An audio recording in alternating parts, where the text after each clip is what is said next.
Ассалаумалейкум, құрметті менің YouTube көрермендерім. Бүгінгі тақырып тоже актуальный тақырыптардың бірі. Ең алдымен каналға тіркеліп, лайк басып кетіңізші. Бастыңыз ба?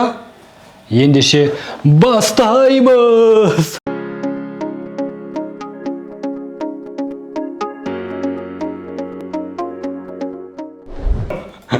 Достар, маған мынандай сұрақтар келеді да. Балам 6-7 айлық. Орнынан тұрып кете береді дейді. Ол дұрыс па дейді? Тұра берсін ба дейді?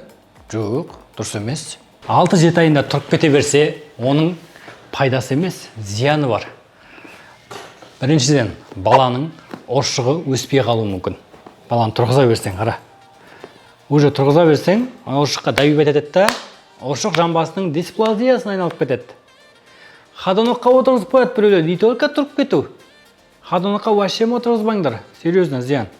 Екіншіден, аяғы қисайып кетуі мүмкін. 6-7 айында уже тұра берсе балада. Яғни вальгус, міне вальгус и варус. Көрдің ғой, X-образный и O-образный.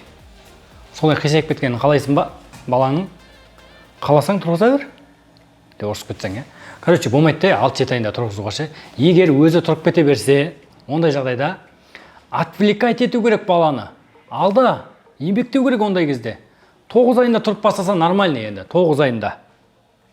Атак 6-7 айында еңбектеген дұрыс қой баланың. Түсіндіңіз ғой, отырсын, еңбектесін. Партизан сияқты хотя бы 4 аяқтап тұрып тұру керек былай. 4 аяқтап та былай да, қазір. Көрсетейінші. Міне. Тізермен тұр, қолымен тұр. Көрдіңіз ба? Осылай тұру керек. Ал былай бит тұрып кетпеу керек 6-7 айында. Ол дұрыс емес. Тұрып кете берсе, отвлекать ет. Алда еңбектетуге тырыс. Түсіндіңіз ғой, дұрыс емес та, просто ол аяғына нагрузка да, аяғына. Зачем нетің балада D3 витамин жетіспесе, гипотонус болса, вальгус, варус болып кетеді. Одан кейін оған қайтадан массаж аласың, физлечение аласың. Опасный өзі. Ең дамып келатыр ғой, аяқтар қисайып кету опасный процесста. Сондықтан 6-7 айында тұрғызба, аяғын басқызба, тем более ұршығы дамып келатыр.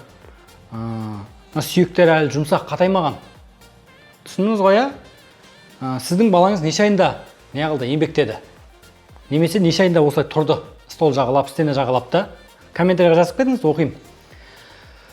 Жалпы ақпарат пайдалы болған болса, лайк басып, парақшаға, каналға тіркеліп алыңыз. Сізге арнап қақырық шаруа сабағын дайындап қойдым, құрметті аналар. Жалпы қазір байқасаңыздар, жөтел балада, күн салқын ғой.